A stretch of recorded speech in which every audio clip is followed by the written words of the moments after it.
Hi guys, thanks for joining us again this week as myself, Tristan Griffiths, and the lovely Dawn Carter discuss building better communities. That's both online and in person. It's a hot topic that a lot of people are interested in as people are building more authentic connections through the likes of live streaming, as well as through various different social mediums. For those of you who don't know, I run a brand called AllThingsNetworking.com, where we help people to tell a better story online through whatever the best medium is for their business. We work with 60 businesses across 3 continents and run 8 of our own brands. I'm going to let Dawn introduce herself and tell you what she does. Yeah, well, welcome everyone. My name is Dawn Carter. I'm at DCart on the socials. There's my high-tech card right there. I don't know if you can see that, but I'm at DCart on just about everywhere you could find me. I am the marketing director for a company called Twubs. We've been around the event tweet to screen industry longer than anyone for about, I'd say 2009. And part of my job as the director of marketing is to observe a lot of our clients just doing some really great things with building communities, online communities. So I've been active in the Twitter world probably for about the same time, since about 2008. So I've seen a lot. Yep. Oh, now I can't hear. So you know what? I can't hear you now, Tristan. Sorry, I mute myself when I'm doing other stuff. Sorry. So yeah, I just wanted to acknowledge the people who are here with us live in the chat. But also for those of you who are, if you're watching this repurposed on a blog or on YouTube or anywhere else, and you want to get involved in the conversation, 2 ways you can do that. The first one is just to use the hashtag ATN Talk. So you can get involved in the conversation around whatever the topic is for the week. The other thing you can do is come over to blab.im/ATW networking, and you'll find in that on that page, on that profile, you'll find scheduled blab for the coming week and what the topic is. And if you've got any feedback during the week, feel free to use that hashtag, tweet there, or leave comments in the blab for us to read when we get to going live for the week. So we were talking about building authentic connections, and I love that Dawn uses the phrase "the digital water cooler" to describe kind of how people come together. If you imagine in workplaces and things, people come together around a water cooler, and that's how they build their connections and they get to know each other. And now we're more blessed than ever to be able to use the likes of Blab or Periscope to build authentic connections with people that we maybe wouldn't necessarily meet in real life. So, I mean, Dawn, you give us an example of, any experiences where you've connected with some, other than obviously myself, because we're doing this together. But I mean, outside of this, a couple of people that maybe you've met, and give us a story about how you did that. Yeah, that's a great question. I think, let me see. One of the examples is using Twitter chats. That's a great virtual water cooler, a great place to meet other people who are interested in a topic that you want to get smarter about. Typically, Twitter chats are going to be times where, they happen once a week, and you can show up and meet other people who are also passionate about that. I think one of the great examples is H2H chat, Brian Kramer's H2H chat, which is a human-to-human chat. I get to meet a lot of folks who are very, I'll say, like-hearted and like-minded in their use of social, where it's how do we humanize our brand? So I have loved the people that I've gotten to meet there. And you start to see the same folks, week after week, because again, it's almost like showing up to watch your favorite show together. So that's been something that's been really fun to do. But again, it was a topic that brought us together around that virtual water cooler, and then from there, it really is up to each individual person to how you pursue or how you maintain those relationships. Yeah. Yeah, and I think that's a really good thing to kind of start with. I think those connections can be made, like you say, whether it's through those Twitter chats or whether it's through watching someone's Periscope and getting involved in the comments there. It's completely about what you do, because we're talking obviously about building better communities. I've literally rushing to get to this from watching a scope that Brian Fanzo just did, talking about the community that he's got on Periscope and some crazy amounts of comments going on there. But it's really important building that community side, looking at how do you build that better. And I think it's to do with a lot of the follow-up. A lot of people get involved in a Twitter hour and then they kind of forget about maybe all the people that are there that, you know, we've just chatted to 20 or 30 people in that hour, a lot backwards and forwards. And then that hour's over, right? Okay, I need to, and I appreciate obviously people's time is precious, but you know, a little bit of more interaction beyond those Twitter chats will build the community, will build a stronger connection with the people that you've maybe met around that digital water cooler. So it gives a great opportunity for reaching out, obviously, especially through Twitter chats where you've now got their Twitter handle and you can go and message out to them. If they've got direct messages on, you can actually have, you know, a private chat with them, get to know them a little bit better. And obviously, the more time you invest in getting to know someone, the better and the deeper the relationship becomes as well. So I do have actually an example that was kind of funny. It was someone that I had actually met on Blab, Sylvia Spivak from Cisco, I think it is, up in the Bay Area. I met her in real life and, you know, made that connection. So I started the relationship on, actually I started the relationship. I had never met her on Blab. She was, active in hosting quite a few shows. I met her in real life, continued the conversation or the relationship on Twitter. And then through that, she tagged me in some crazy game she had called Velfie Love, where you're shooting video selfies of yourself. And she tagged me and a couple other folk that I had never met, but it was almost like a virtual invitation to come play with me on this random thing. And I had never done a video selfie before, and it didn't have to be long, just a little 10-second thing. But that was, again, just a way to engage. She invited me into something fun, which I thought, what a great, you know, that was a nice best practices moment for the community that she's building. She has her part of her brand, I guess, or when people think of her now, whenever I think of her as she's a party. She's fun, you know, like, so. Yeah, and I think that's great. I mean, obviously, in different environments, I'm very heavily immersed in live streaming specifically for business. I know there's a lot of people who are making brilliant life connections. Just, you know, they're just enjoying meeting new people or seeing new bits of the world. I mean, when I first got into Periscope, my first Periscope follow and broadcast, the person I got involved with was actually Jeff, that does the walk-arounds in New York City. So Jeff Goldberg. And that for me was like, wow, you know, this is somewhere I've always wanted to go, I've wanted to see, and just how he delivers and builds that kind of, you feel like you're there when he's doing that broadcast. And then to be able to connect, and I've been then on in a live broadcast over here on Blab, where we've actually talked. We still haven't met physically in person, but we've had a lot of conversation and chats and kind of feedback going both ways. But one of the big things for me, because obviously I do it specifically around a business environment, is the amount of knowledge that you can pick up from the people who are around you.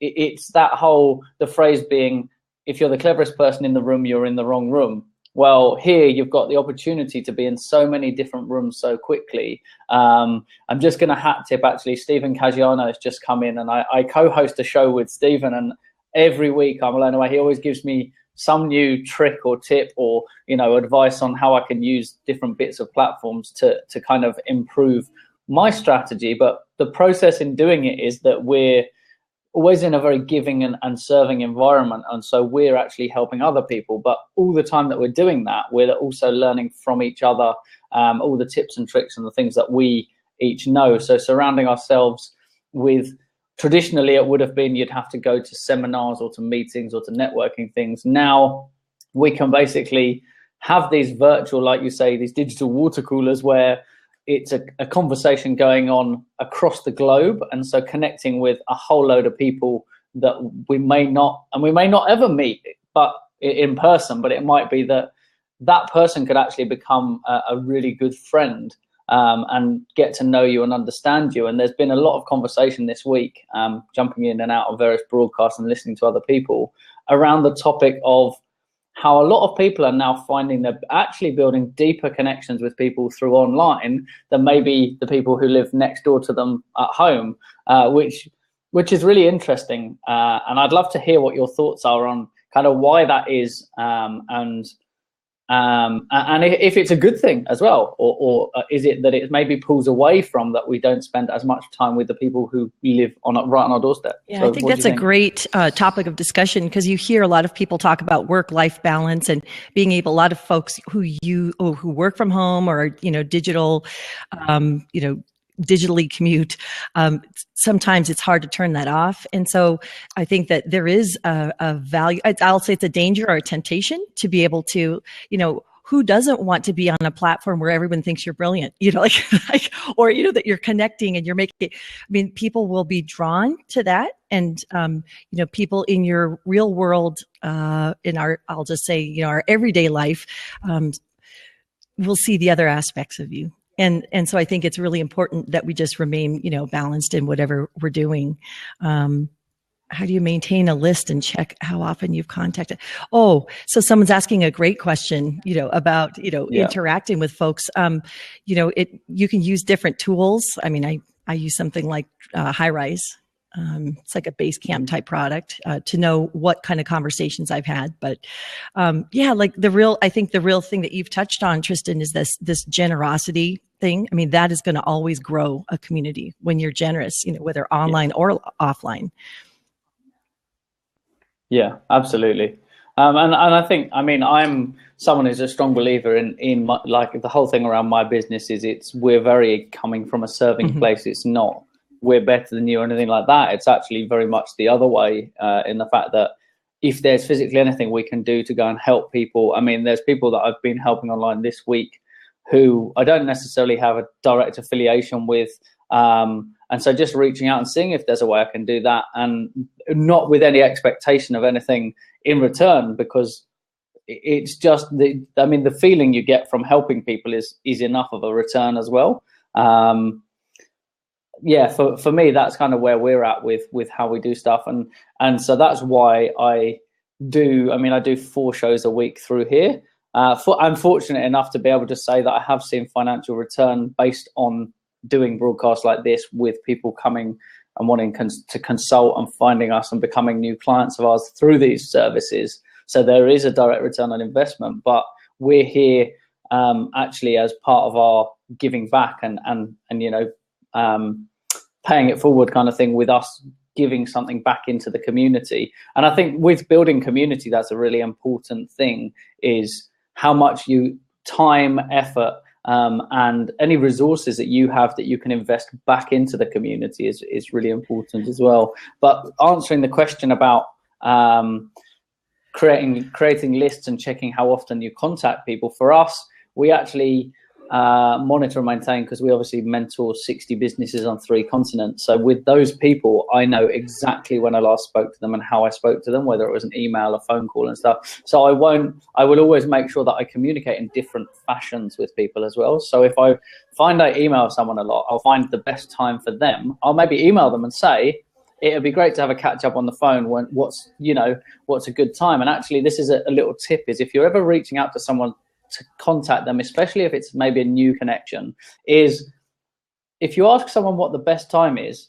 it's a difficult question, because people have to go work out or what if it changes. However, if you say to people, can you give me 3 times over the next week that suit you, and then I'll find one that suits me, rather than the conversation bouncing backwards and forwards, it's a very good and easy service it's a good way to do that. And to keep on top of, making that communication happen. So the interesting follow-up question, what tools do you use to track this? So I personally, I actually did a show around blogging with Sarah this morning, and we talked a little bit about how we manage things behind the scenes, because obviously a lot of how we keep on top of this. And this is, so there's not defaultly actually a CRM system within. So you can obviously keep all your contacts and things like that, and you can make notes against them through Google, but there's not actually its default kind of a proper CRM system for it. However, we've found a way to utilize Google Drive as a tool for us to use as a CRM. It's taken some structure and obviously training the people who are using it in how it works, but the same with anything, where we actually have full files on everything, every communication that we've had with someone. So if there was, we'd given some advice and then in a couple of months someone said, oh, well, I don't feel that, we've had enough phone calls or whatever, I can go back and say, oh, that's interesting because we've spent, X amount of time. And so for me, it's really, really important to have that information to hand. In the same way, if you're dealing with new people, little things like one of our, you can't see them, they're just off the screen here. There's behind me, there's our mission and values of the business. And one of them is to always take note. And that goes all the way down to if you meet someone, someone's serving you food or you're complaining about something, especially when you're complaining about something, remember their name. Someone's name is the sweetest sound they'll ever hear in any language because it showed you cared enough to take note of what their name was. Because quite often, especially if you're complaining, you'll hear their name at the beginning. And then at the end, you go, thanks a lot. Thanks for your time, Dawn. Sorry, couldn't help, but thanks a lot for your time. And that person is quite often taken aback because it's not common practice for people to do that. Yeah, that's a great idea. Really just making sure that you have that, those little notes and those little things. If someone mentions, like I was watching an interview with Brian Fanzo earlier today, and he mentioned something about he loves sock monkeys. Well, that's like a little tidbit that I don't know how I missed that. So that's a little note I can make in my contact management software to say, you know what, that's a little special thing. So if an occasion ever comes up where I need to see him or, whatever, it's like, those are just little things that you just tuck away. Yeah, absolutely. And those little bits of information are actually quite often the most powerful bits of information you collect. So even little things like, knowing how, someone that you work with in an office, you wouldn't necessarily, unless you made the effort to find out, know how many kids they have. But they might in passing say, oh, my son was ill this week. And so next week, when you go back to them and their son, or in a couple of weeks, how's the family? How's the kids? And the attention to detail to go back and bother to ask, it's making that effort as well, to follow up as well. So that's actually within business, within entrepreneurship, one of the biggest failings for a lot of businesses is exactly a bit of the conversation that's going on the side here, but on Blab is actually to do with follow-up.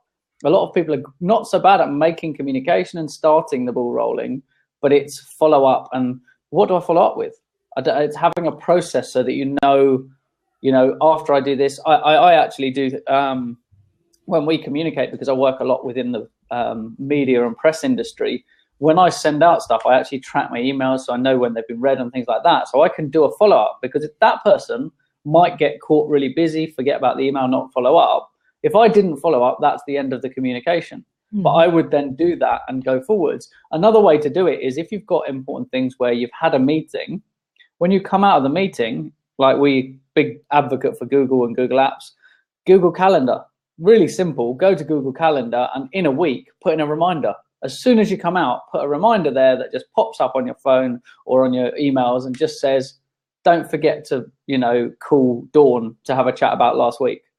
And a little note about what the stuff was. So when it comes to a week's time, when it pops up, you can open it and notes for what you need to talk about are already there. So it's like a prompt. It's like it's a little bit like having your own PA that pops up and says, hey, don't forget, ring Dawn and check that, we've followed up from what it was this week. So that's a little tip for using Google Calendars as a tool for that.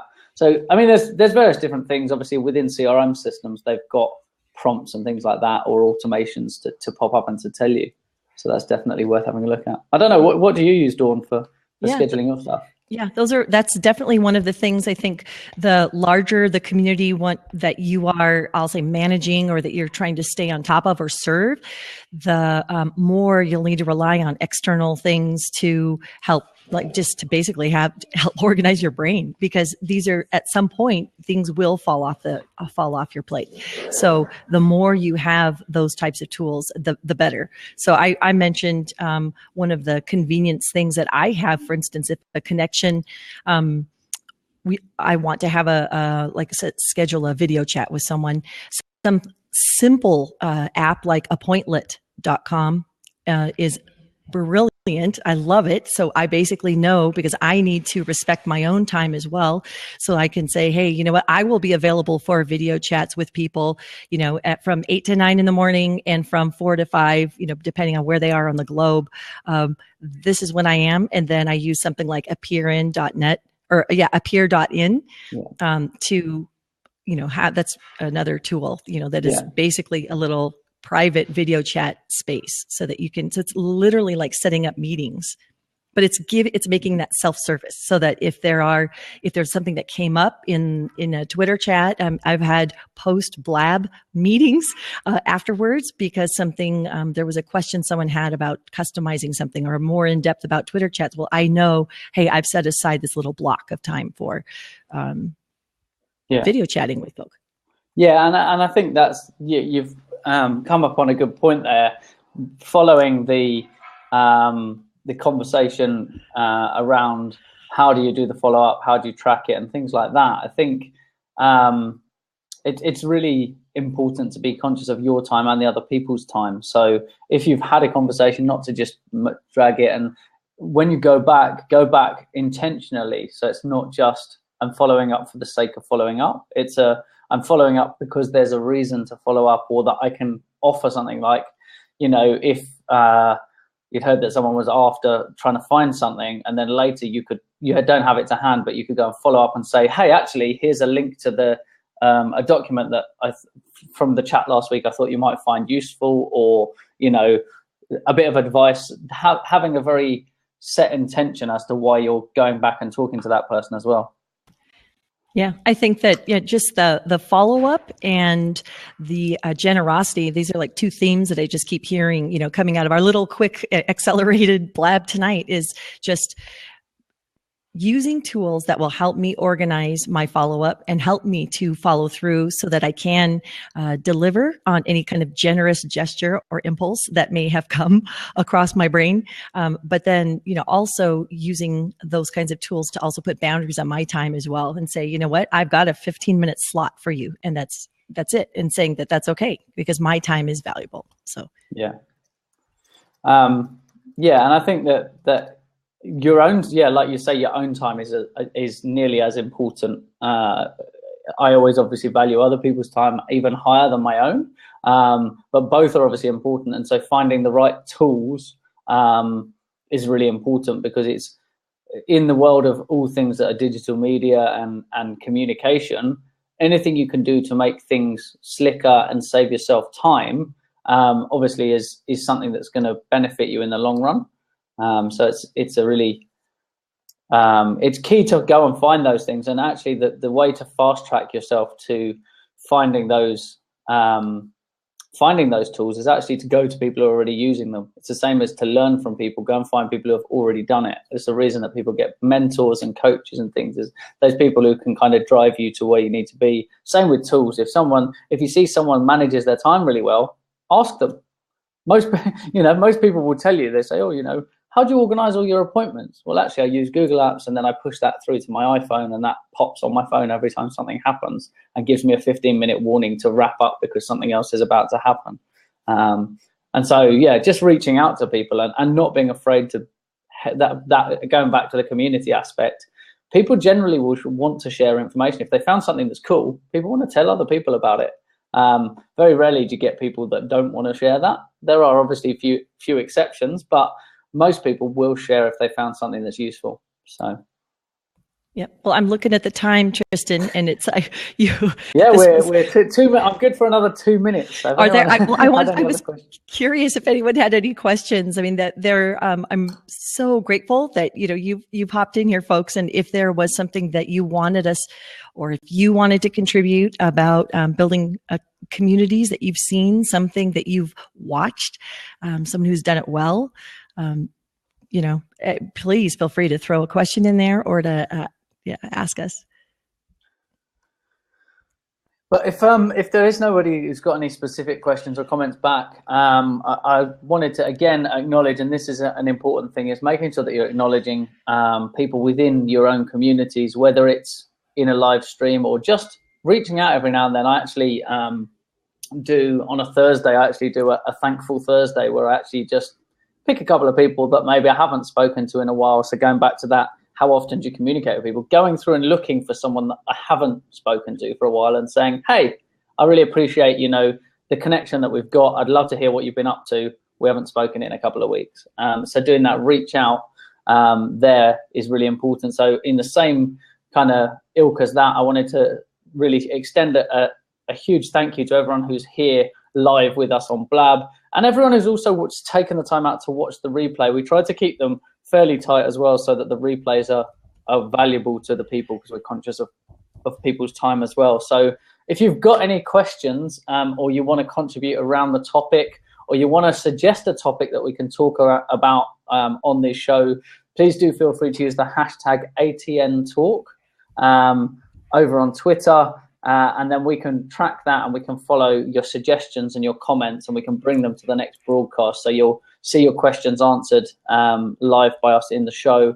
I'm hoping next week that we may have a special guest, but I'm going to keep it under wraps. And then if it comes up, then we'll announce it through the Twitters. So make sure that you're following. So Dawn's handle is @Decart, DECART, and mine for the work account is @ATWNetworking. If you follow us, you'll be sure to see the announcements of what the next show will be about, and if we've got any special guests coming up. If you're here on Blab or you've come over to Blab to watch it, you can go to the profiles. The handles are both the same, so it's blab.im / and then both the handles that I've just given. So thanks a lot for your time again, guys. Thanks a lot for your time, Dawn. Very appreciative of you jumping in and sharing and co-hosting the show with me. I always appreciate seeing your big, happy, smiley face and listening to the content you've got to share with me around the digital water cooler. And with that, I'm going to wrap up the recording so that we can get it repurposed for people to watch as a replay. So thanks a lot, guys. We'll catch you here at the same time next week for more conversation around the digital water cooler, revolving around building community.